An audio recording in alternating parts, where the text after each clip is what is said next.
we're on the air. Okay. Right, I will, I will call them, I thought we did that downstairs before we got started. Well, it's always nice for people to know what date it is. Yeah. Calling the meeting to order, July 16th. There's your date. Thank you. Madam Chair, I would move that we seal the minutes for the non-public session that we just completed until such time as a majority of the resident license agreement can see. Second. Any discussion? All in favor? Aye. Aye. All right, I'd like to rise for the Pledge of Allegiance. I pledge allegiance to the flag of the United States of America and to the republic for which it stands, one nation, under God, indivisible, with liberty and justice for all.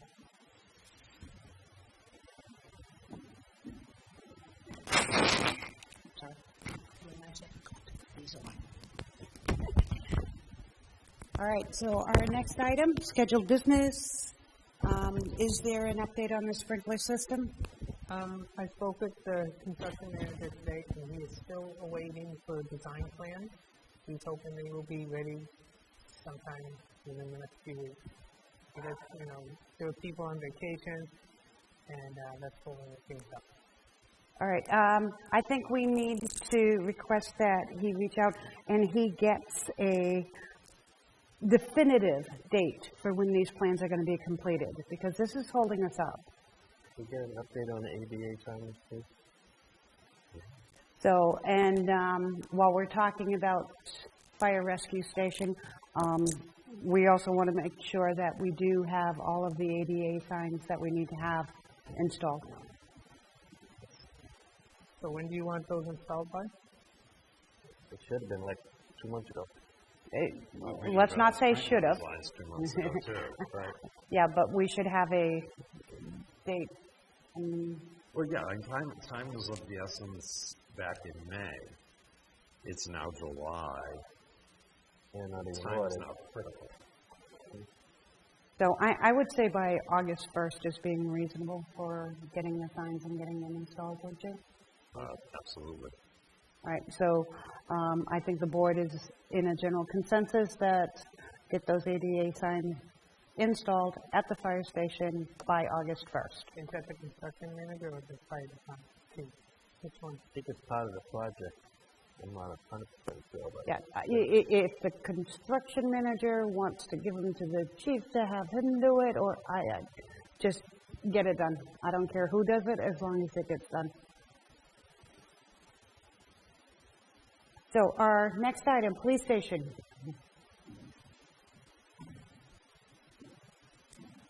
Evening board, Mike Jewett, police chief. I'm not sure which one you guys have up first. I had two. Fire alarm system. All right, fire alarm system. Currently the PD has a fire alarm system that's been installed since the beginning when the building was built. I'm going to say probably the early 80s that system was installed. I had some camera work done at the PD a few weeks ago, and while they were there, the fire alarm was in trouble. So all of our panels inside say trouble. So they looked at it while they were there. Probably 3 or 4 years ago, they replaced part of the, I think it was like a battery backup portion of it. So they were able to get that part. I think they had to go down to like Western Mass to replace it because the board's 30 plus years old. This time they looked at it, and there's basically the main board that runs the fire alarm system that somehow or another, I don't know if we had weather or whatever it was, tripped that and fried that. So currently right now they can't repair it. There's no parts available to repair the motherboard of that system. So what they did was they gave us a quote to replace the system that's there. What I did is I spoke with the fire chief. I spoke with our building inspector to find out to see what exactly we needed. I went over kind of what they recommended putting in.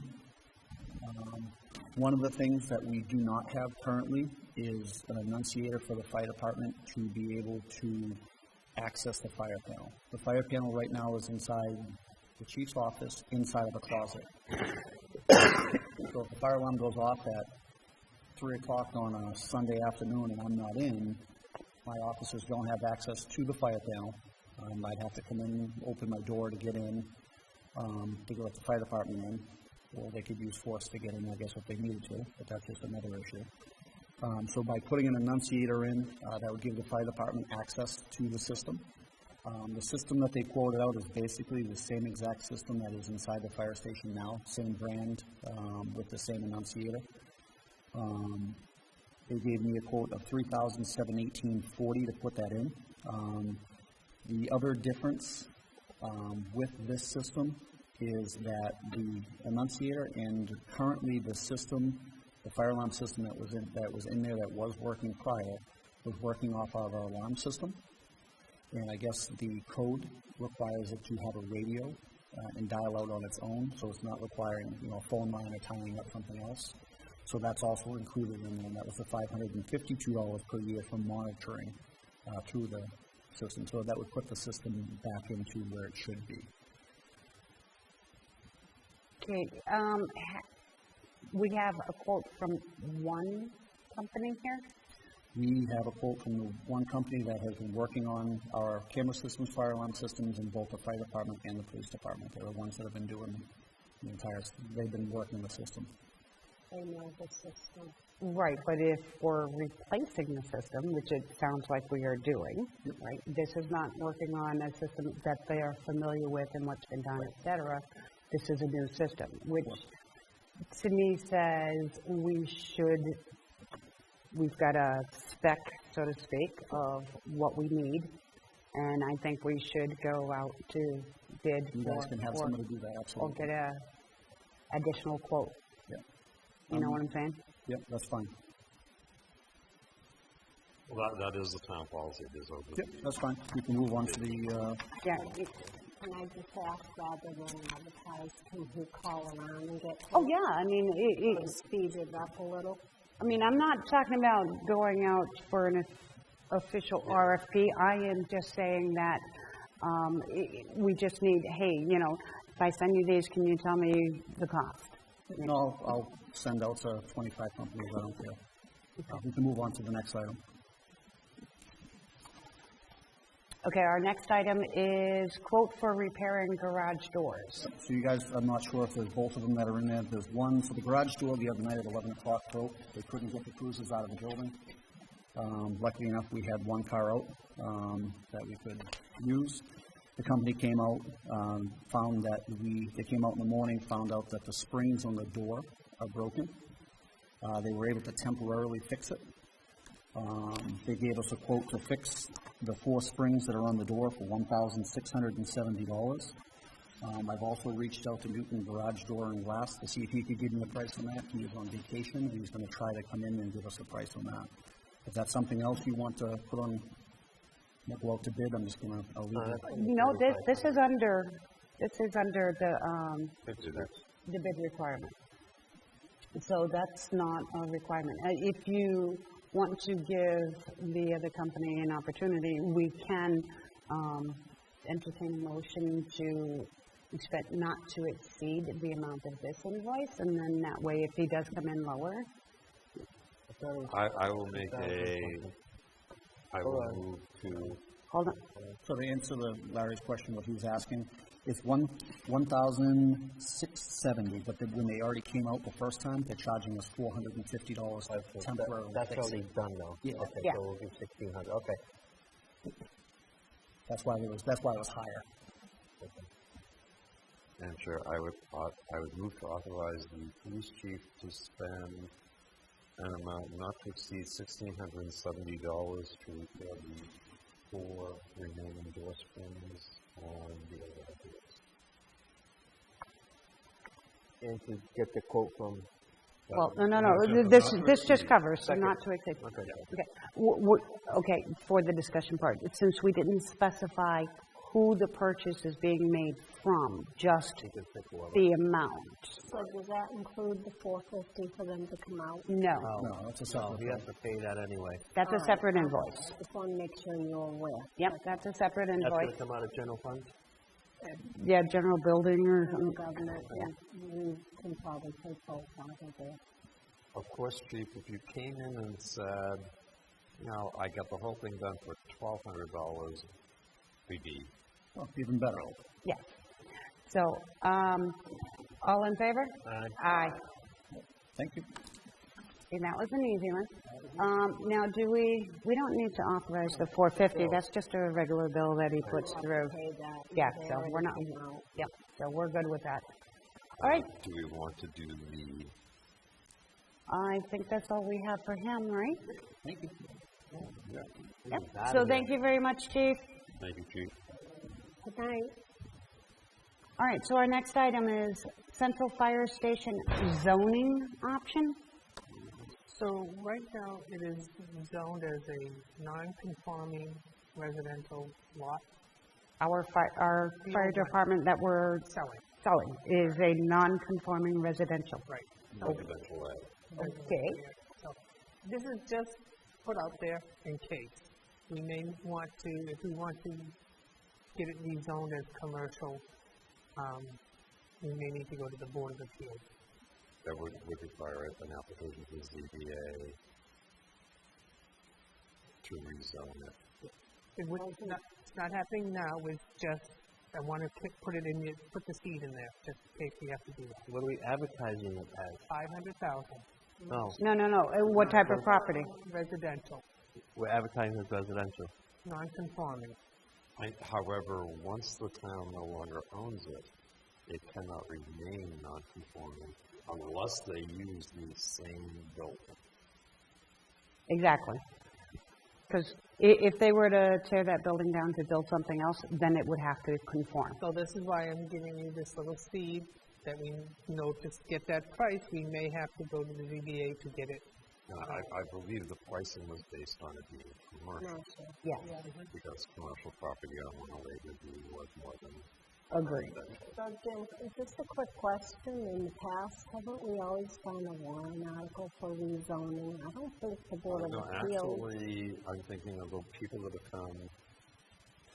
In my 12 years on the planning board, there have been 3 people that have come that have needed a change of zone in order to do what they wanted to do. The last one was some property down on 108 that is commercial that somebody wanted to buy, and we're going to do light industrial. Okay, because I just want to make sure that we're not. I think we should just double check to make sure that it does not need to go in front of on a warrant first. What happens is if the ZBA turns you down, your only recourse is to put in a warrant up. The spot zoning. But ZBA can't rezone, all they can do. We need to find something to make sure, because as long as I've been here, it's always been warrant articles to rezone. To change it from commercial to residential or vice versa. I always think of the ZBA as waivers or, that sort of thing. It's not an actual changing of zone, but it's waiving that zoning requirement. In fact, there's an article that there's a project coming through at the moment that there's a small portion of the property is residential A, and for some reason the town knew when they did zoning.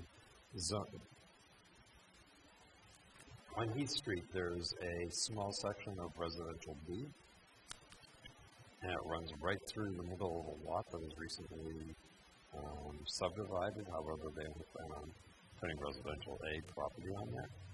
You can always upgrade, you can't downgrade.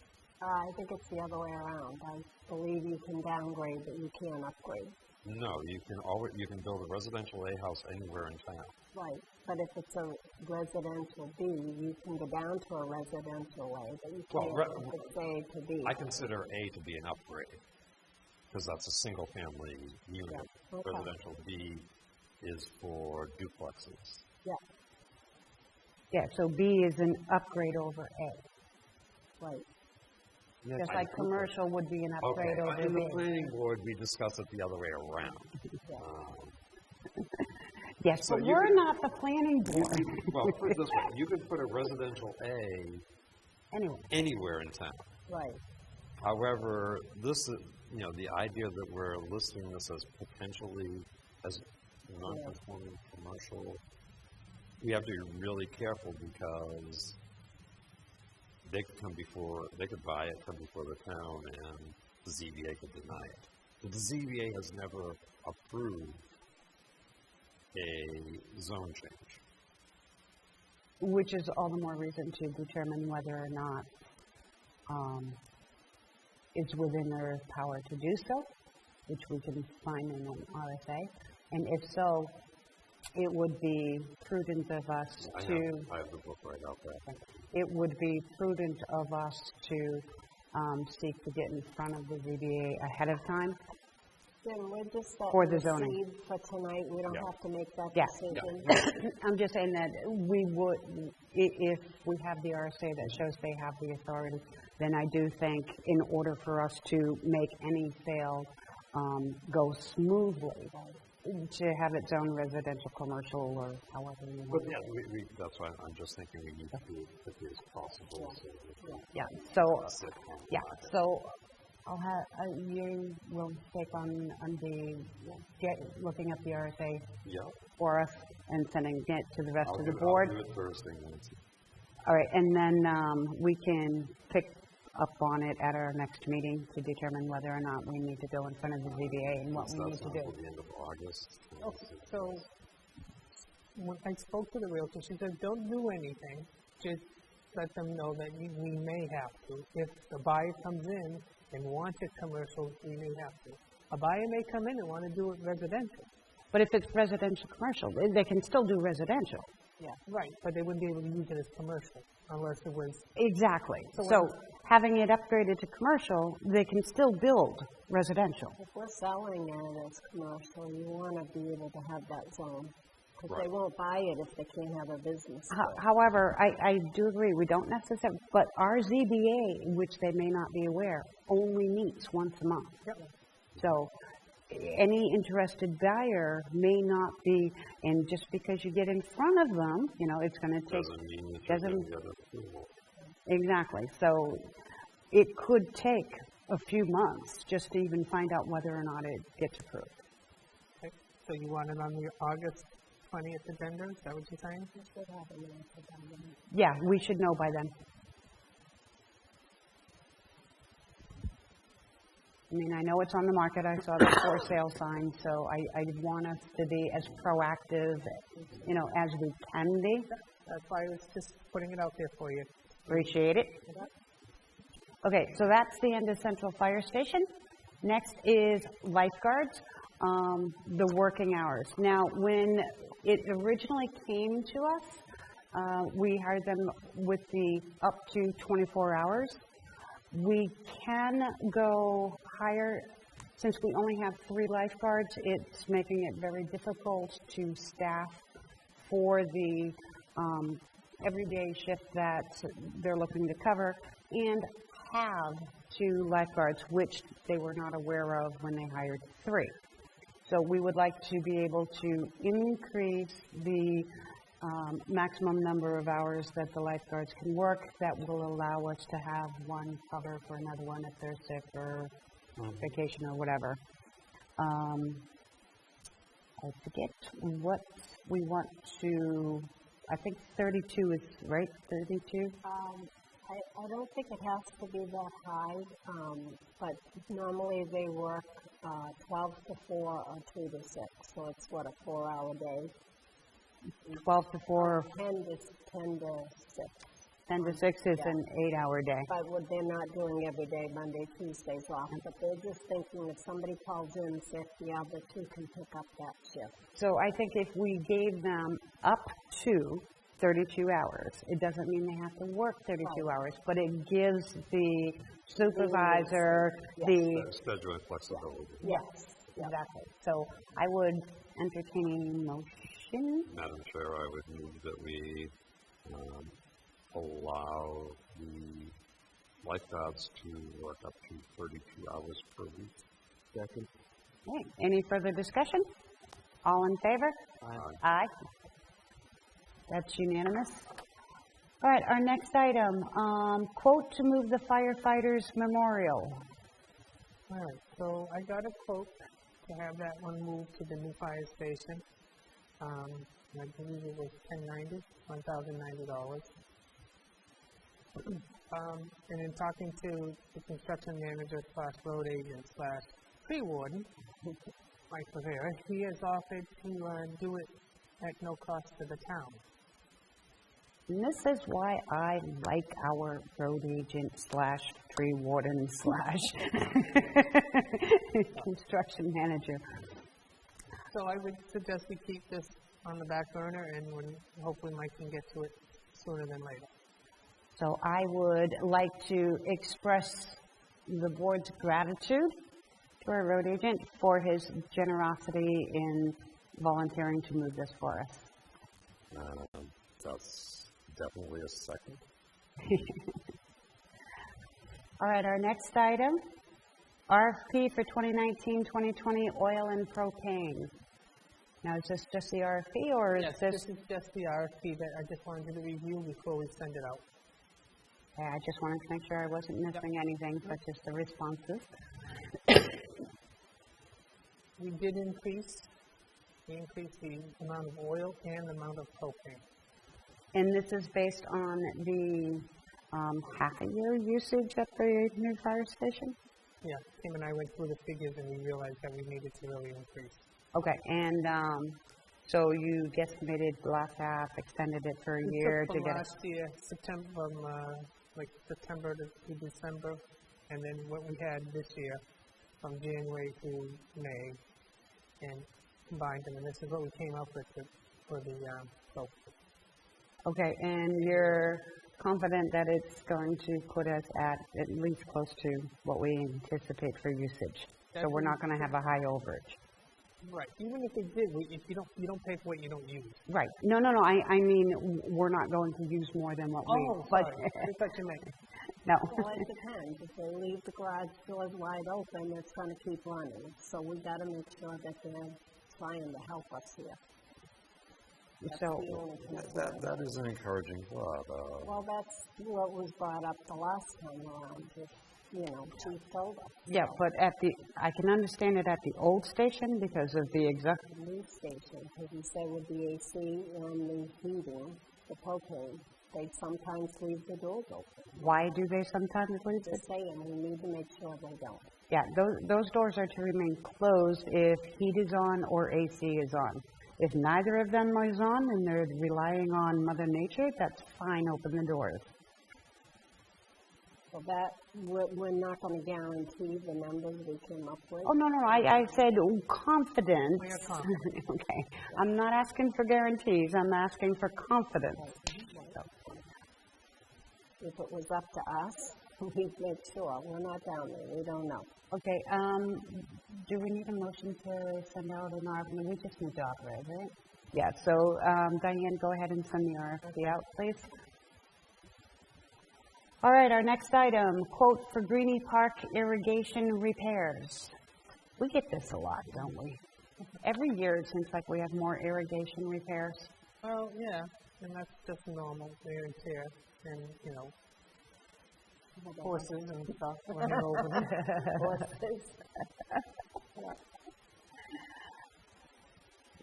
Have you guys had a chance to look at this? So, yeah, so the quote is for $525. There's some heads that need to be repaired and some fitting of other ones. Are these in excess of the ones that were part of the contract? So the irrigation is not covered under the contract. Irrigation was times and material, because you didn't know what you were going to have. Okay, I thought there were a certain amount of head replacements. No. No. Okay. Now, I'm curious, since irrigation heads seem to be the required maintenance that we have over the years, are we tracking, or is our landscaper tracking which heads we're replacing and whether or not we're replacing the same heads over and over again? They listed on the invoice. Yeah. So I don't believe it's the same heads. Last year we had to do some work, there's something we had to do. We pulled up some of the heads, and so that was that part of it. Because they rearranged the ball field or something.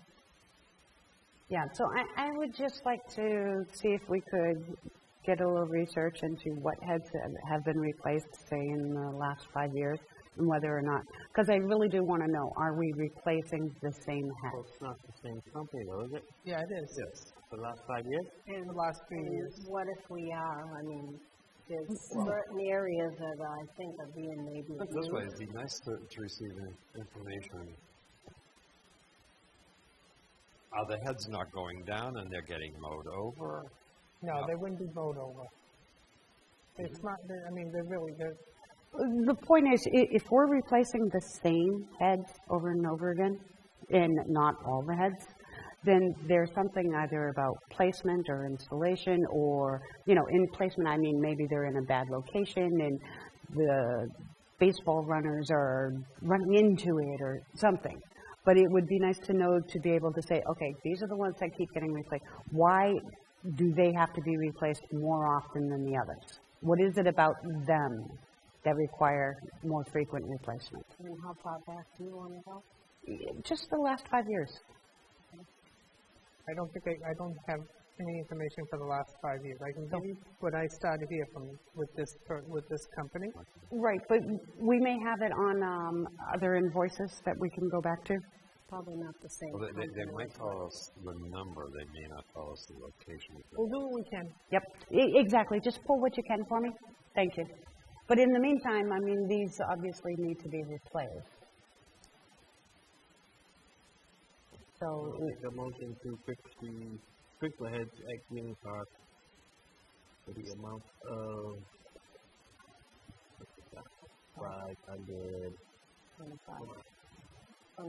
$525. even. Second. Any discussion? All in favor? Aye. Aye. Right, that's unanimous. Our next item is proposal for new PFAS water standards. Kate's going to be sorry she missed this one. And who would like to speak to this one? I think we've all received a letter from the state, basically, and I'm not sure what's on here, but basically stating that they're raised or lowered the standards. It was 70. I think some of them they're lowering even further. Some of the standards are taking a zero off the end. Yeah, so I'm not sure what you do if you're getting more than what they're saying you should have. I mean, what are you going to do? It's in the water, it's in the water. I don't know. So what we have is the New Hampshire DES proposes new PFAS drinking water standards.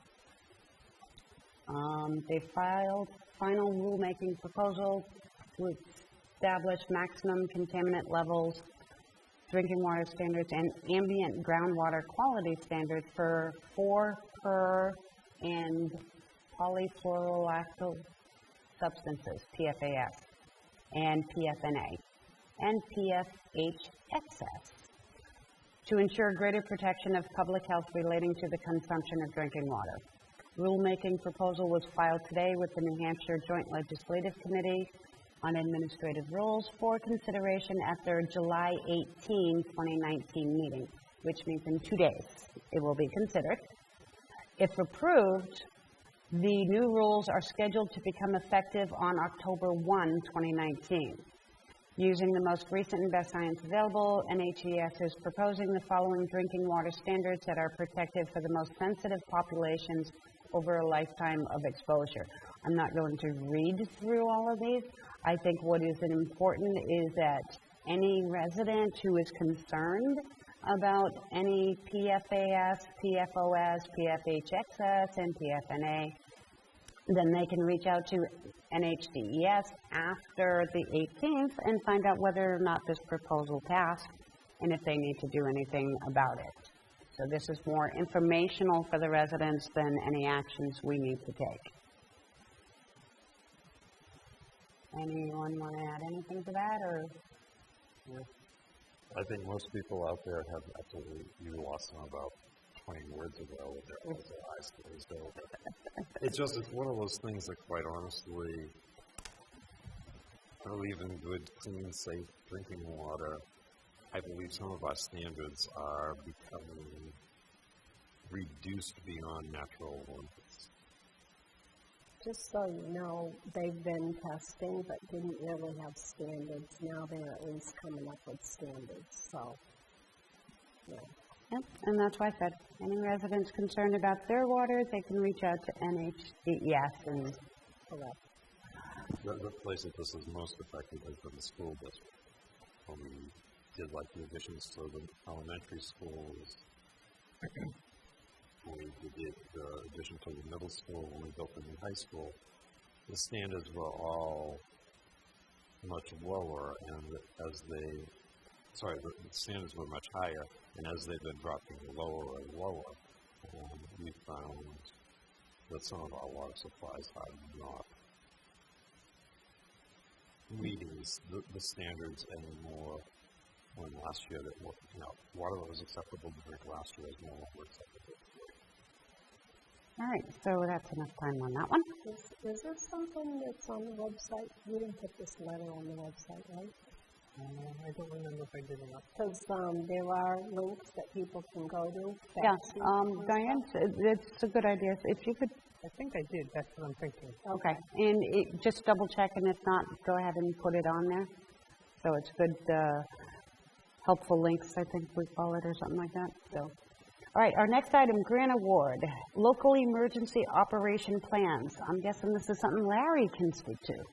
Yes, it's just a grant that we get every 5 years to upgrade the local emergency operations plan. So it's for $4,000. Is it a matching plan? It's a soft match, so we match our $4,000 with meetings. Okay. It usually doesn't cost us anything. Do we need any motion approval or is this just going out at this point?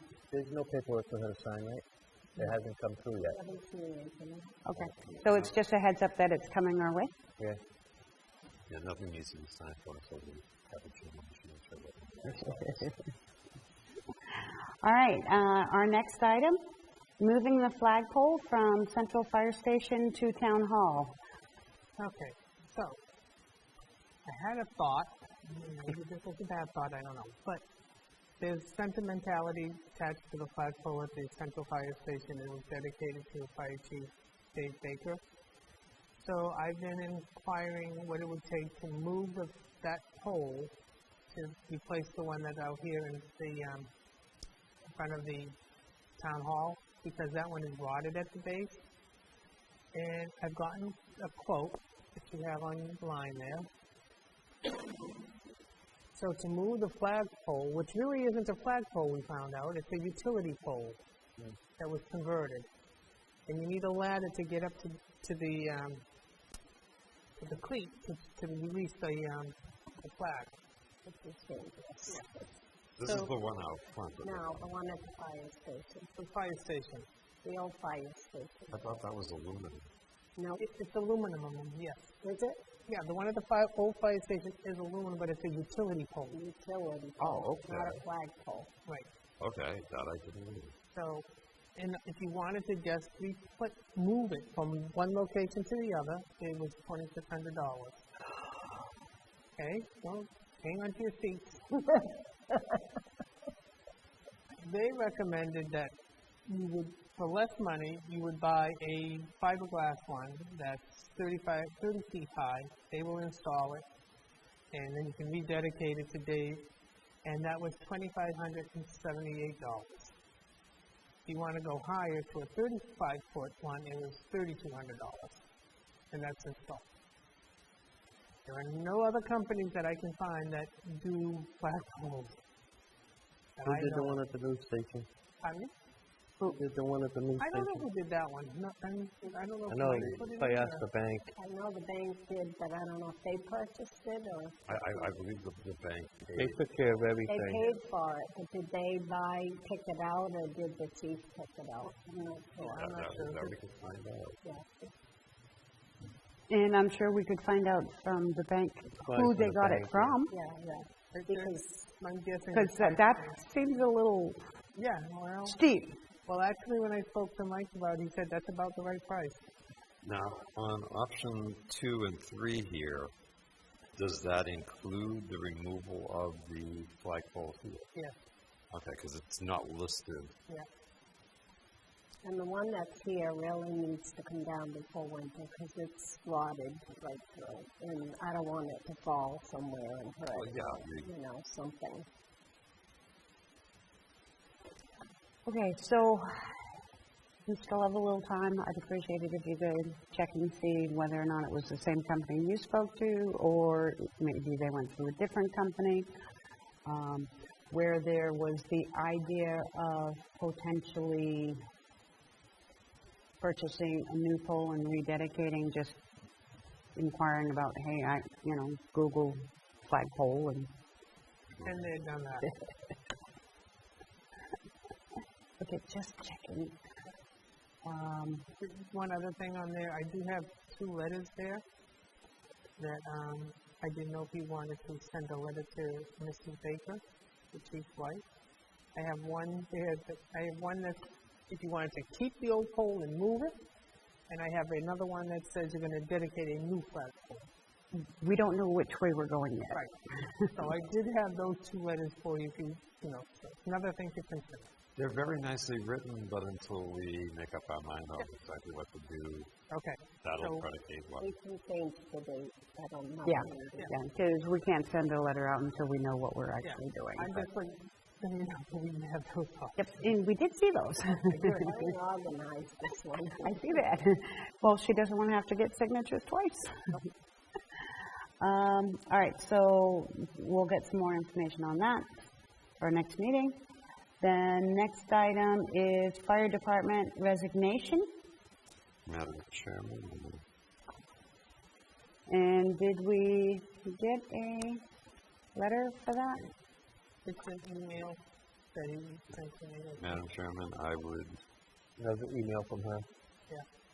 move to accept the resignation of Julia Delato, who's a probationary firefighter, effective July 16, 2019.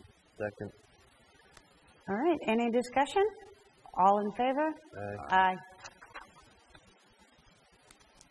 And I'd like to thank her for her service to the town. Very much so.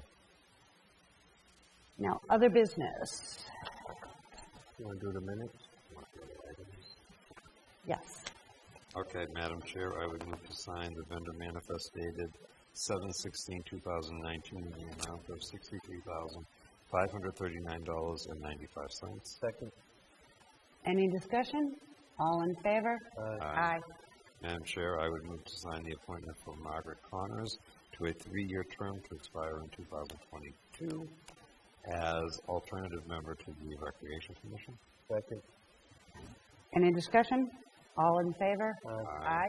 Madam Chair, I would move to sign the Veterans Tax Credit from MAP 20-2-17-19 for the tax year 2020.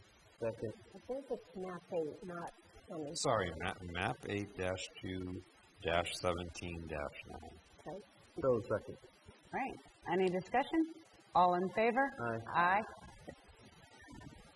And now we are on to announcements. We have a resignation from Julie Lemire as the alternate library trustee effective June 26, 2019. I can, That's what's in yeah, that's just an announcement. We have no. However, I would like to say that I'm happy to not see resignation from any of her other involvement with the town. So thank you, Julie, for your service to the library. Our next item is approval of minutes. Madam Chairman, I move to accept the public and non-public minutes dated June 18th, 2019. Second. Any errors, omissions, comments? All in favor? Aye. Madam Chair, I move to accept the public and non-public minutes dated June 25th, 2019. Second. Any errors, omissions, comments? No? All in favor? Aye. Madam Chair, I move to adopt the public and non-public minutes dated July 9th, 2019. Second. Any errors, omissions, comments? All in favor? Aye. Aye. Madam Chair, I find at this time no reason to unseal any minutes. Agreed. All right, with no other items for discussion, I would entertain. Move to adjourn. Second. And this is at 8:21 p.m. Thank you, everyone.